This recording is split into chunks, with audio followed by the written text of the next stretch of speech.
صباح الخير إن كان صباحا، ومساء الخير إن كان مساء. تحياتي لكم جميعا أينما كنتم.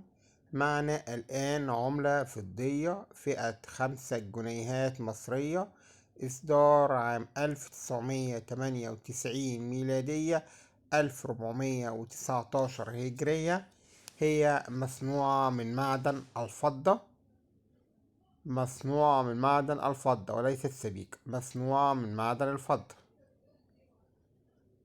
عملة مصرية بمناسبة مرور 100 سنة على إنشاء البنك الأهلي المصري.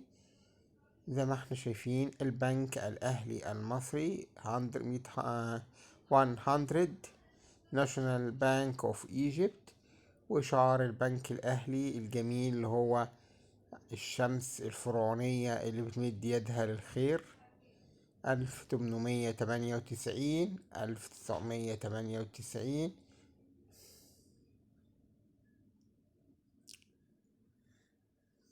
100 سنة على إنشاء البنك الأهلي المصري.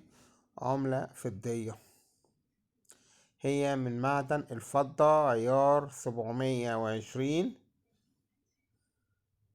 وهي تذكارية. طبعا هي غير متداولة، تذكارية أصدرها سك العملة، مصلحة سك بالسين مش بالصاد، سك العملة.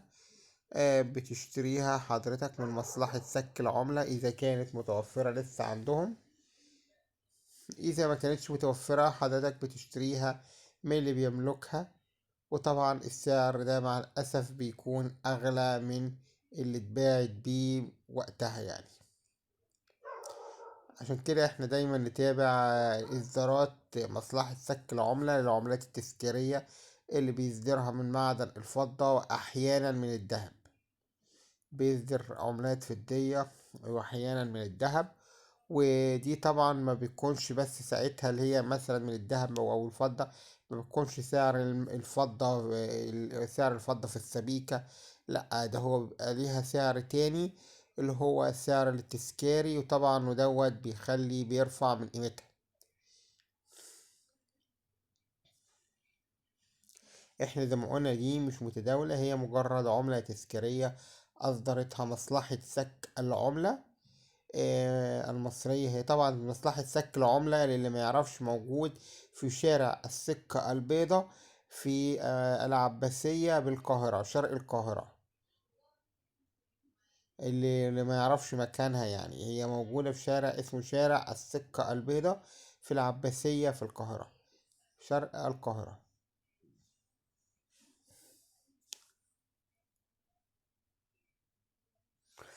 بقى نقطة أخيرة، هي سعرها حوالي 1200 جنيه.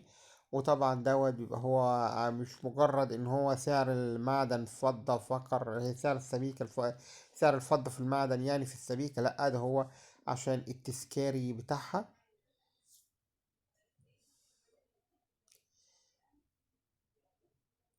نتمنى إن حضراتكم طبعا تشتركوا في القناة وتفعلوا زر الجرس حتى يصلكم كل جديد، وتكتبوا لنا طبعا تعليق حلو إذا أمكن، ولايك للفيديو، وتعملوا مشاهدة وسبسكرايب للقناة. وطبعا شكرا ليكم، وإلى اللقاء في حلقة قادمة بإذن الله. ملخص: عملة مصرية تذكارية من معدن الفضة بمناسبة مرور إنشاء 100 سنة على البنك الأهلي المصري 1998. فئة 5 جنيه مصري. شكرا ليكم وإلى اللقاء.